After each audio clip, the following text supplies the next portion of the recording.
These tutorials are brought to you by Ernrit Business Solutions Limited.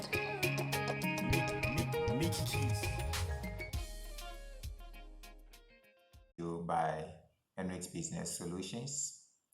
Now, what do we mean by impairment losses? Impairment losses are the amount by which the carrying amount of an asset or cash generating unit exceeds its recoverable amount. Now, there are some few things that we need to highlight whenever we talk about impairment losses. The first is the carrying amount, so let me highlight that, which would have to be compared with the recoverable amount. So these are the two amounts we are interested in.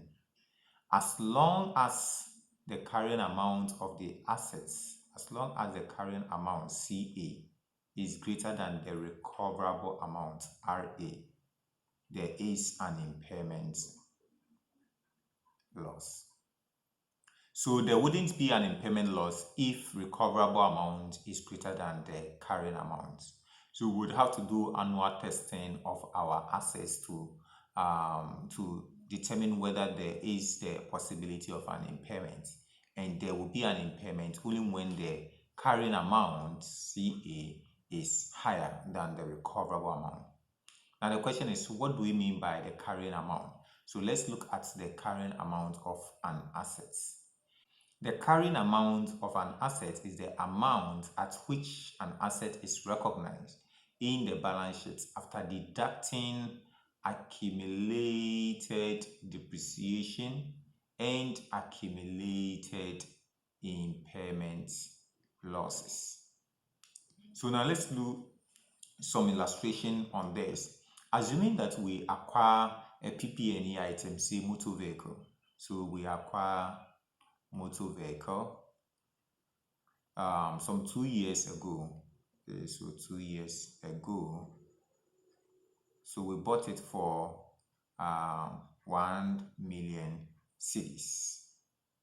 At the time of acquisition, we knew that or from the company's policy, motor vehicles of this nature go for 5 years, so they have a 5-year useful life. Now we are at the end of the second year. Okay, so accumulated depreciation will be equal to 1 million divided by the 5 years, then times 2 years. So this gives us 400,000. So the cost of the assets, the motor vehicle, is 1 million. Accumulated depreciation for the past 2 years is 400,000. So we deduct the 400,000 from the 1 million. We are left with 600,000. So this 600,000 is what we call the carrying amount. This is also called the book value or the net book value. So the carrying amount represents the cost of the assets less accumulated depreciation. If there were some previous impairment losses, accumulated impairment losses, this will be deducted as well. So this 600,000 in my illustration represents the carrying amount. So coming back to my definition, the carrying amount of the assets is 600. Now the next thing to look out for per the definition of impairment loss is recoverable amount. So let's come down here and then look at the recoverable amounts. The recoverable amount of an asset is the higher of the asset's fair value less cost of disposal. So fair value less cost of disposal, and this is sometimes referred to as the net selling price. So we compare this with its value in use. So here again there are two values we are comparing. First we are picking the higher, so the higher of one, fair value less cost of disposal and what we call the value in use. Now I'm going to flip up to the next page where I would look at the recoverable amount more into details. So now we have already defined our recoverable amount as the higher of an asset's fair value less cost of what? Disposal and its value in use. So let's pick each one of them in turns. First, let's pick the fair value less cost of disposal. What do we mean by the fair value? So the fair value of the asset basically represents the market's value at its current state. So for instance, in my motor vehicles situation, we are at the end of the second year. So what is the market value of the motor vehicle at the end of the second year? That is what we call the fair value. Sometimes we also call it the realizable value. They are all the same. Now let's go back to the motor vehicle illustration. So assuming that at the end of the second year, we decide that, look, we want to sell the motor vehicle. In that state, how much would we be able to fetch if we go onto the market? So assuming that we'll be able to sell it for 700,000. You remember the book value of the asset is 600,000 at the end of the second year, but we could sell that 600,000 book value of assets for 700,000. So that 700,000 is what we call the fair value or the realizable value. Now the question is, can you realize 700,000 without incurring any cost on the assets? In most cases, you would have to incur some cost on the asset before you can realize your 700,000. So let's assume that this asset has been there for a while and so it has developed some worn out parts, or it has some parts broken and so will need to be repaired or refurbished. So let's assume we have to incur repair costs. So a repair cost of 90,000. So we need to incur 90,000 on fixing the motor vehicle before we could sell it for 700,000. Now we've incurred 90,000, we could sell it for 700,000, but maybe nobody knows we are selling this asset until we go ahead and advertise. So we are going to incur advertisement cost of, let's say, 60,000.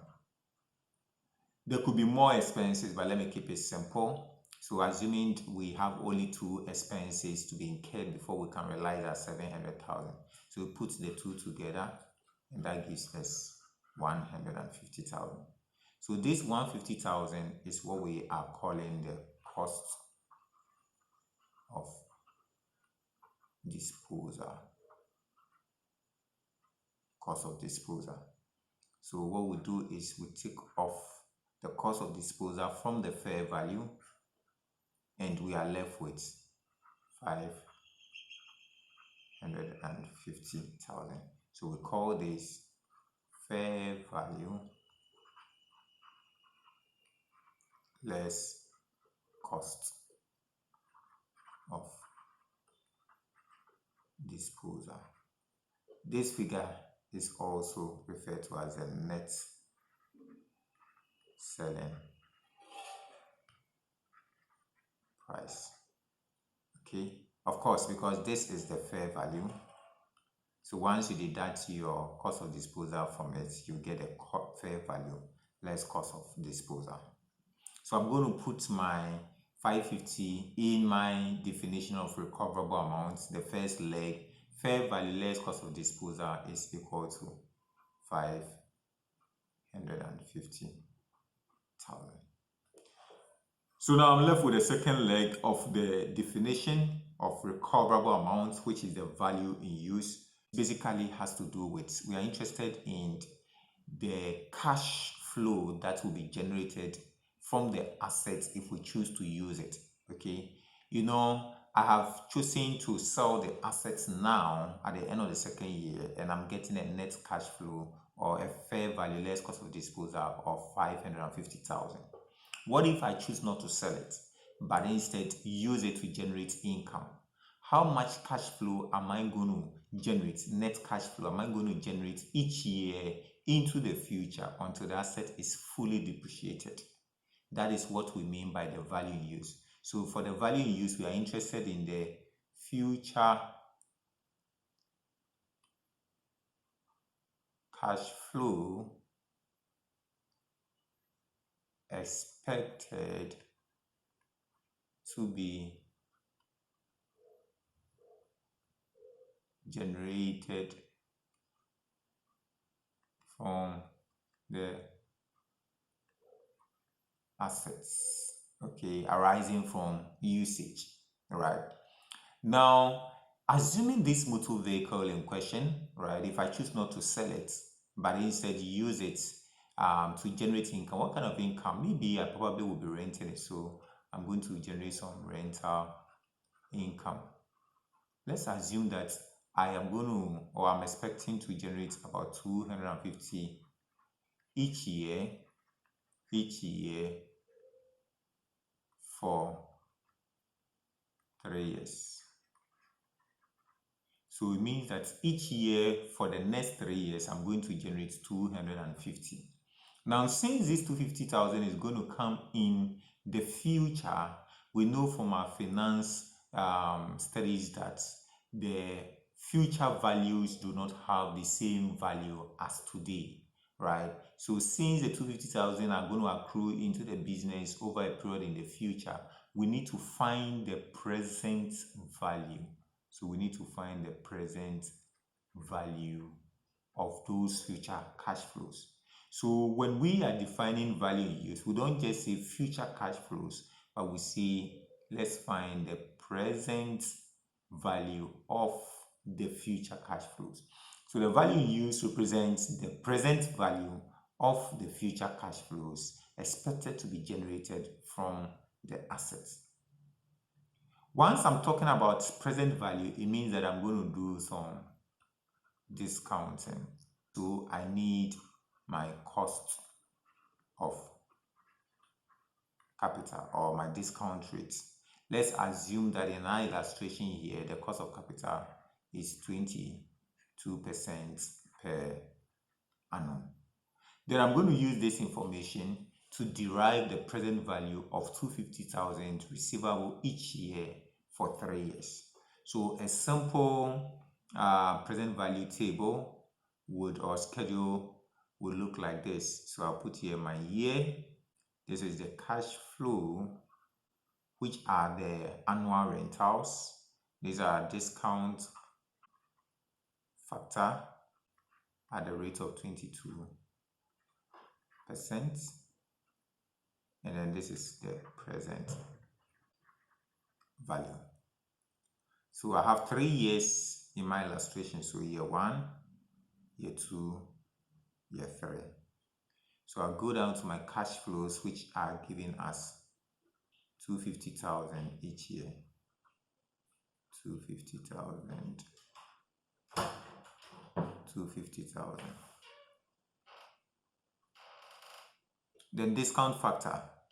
The discount factor is going to be computed at the rate of 22%.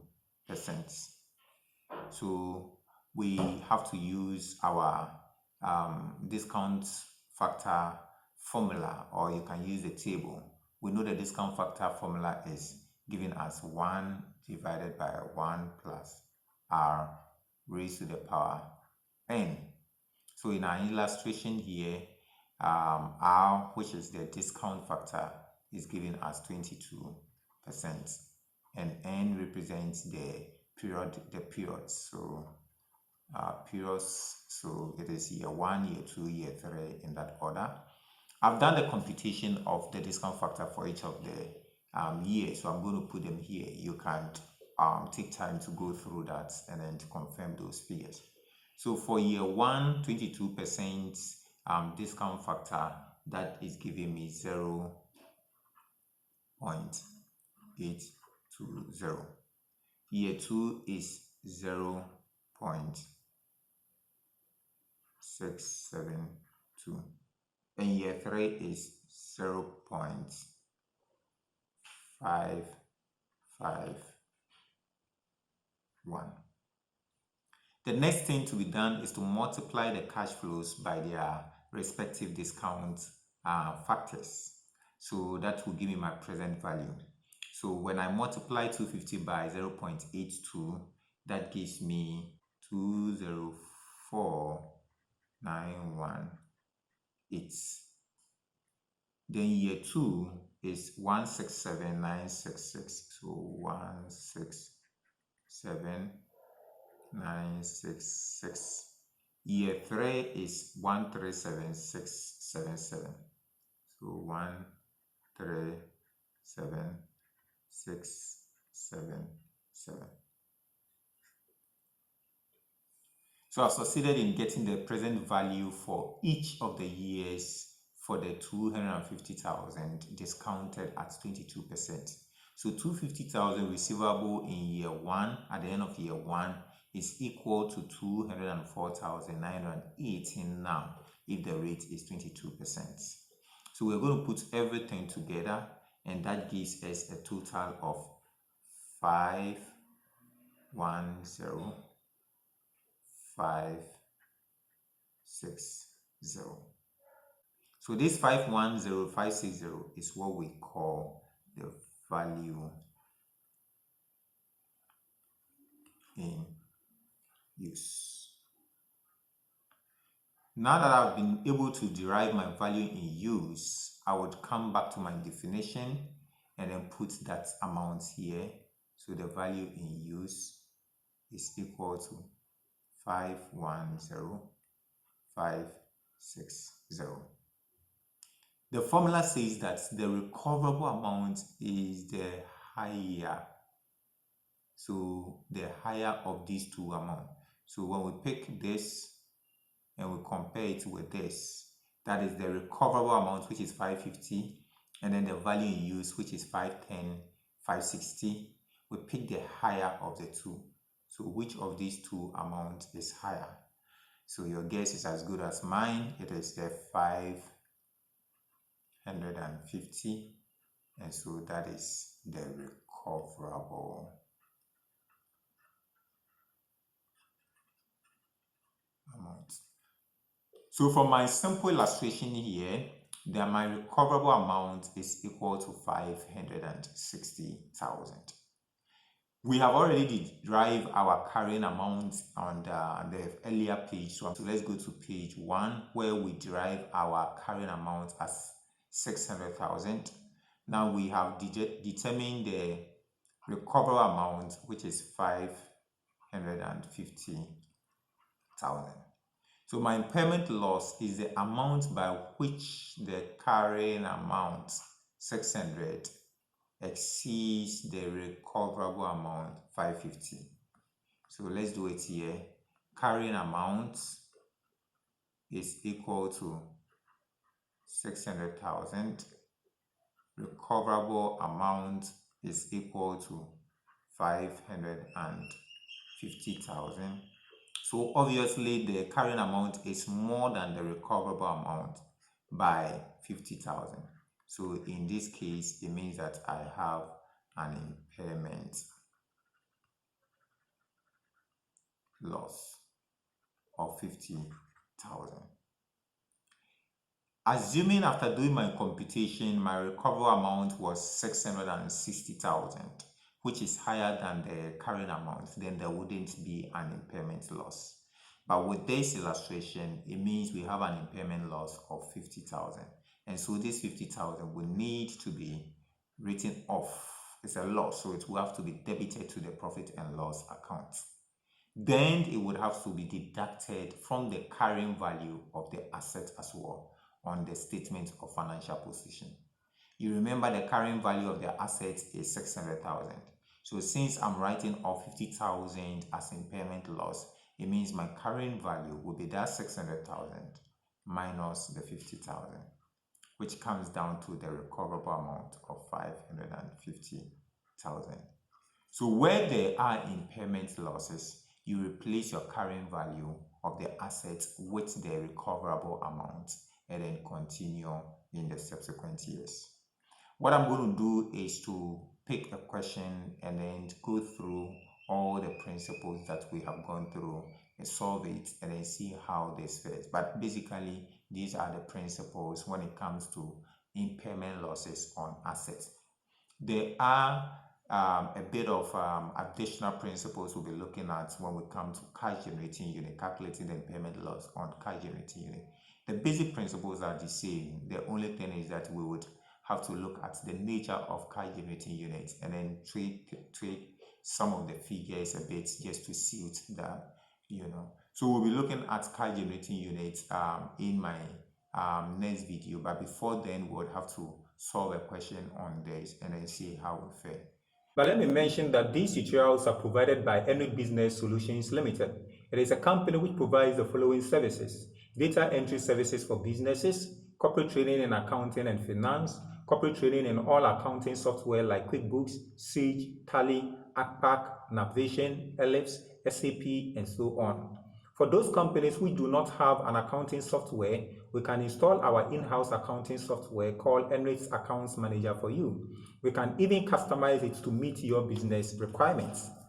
We also provide corporate training in advanced Excel and financial modeling. We'll help you to set up a very good accounting and control systems. We provide financial statement preparation and tax computation and help you with filing your tax returns. We prepare business plans for companies seeking to acquire loans and other forms of business expansion financing. We provide accounts payable services to businesses that want to outsource their accounts payable functions. If you require any of our services, kindly call us on the numbers on the screen and we will be very delighted to be at your service. Thank you.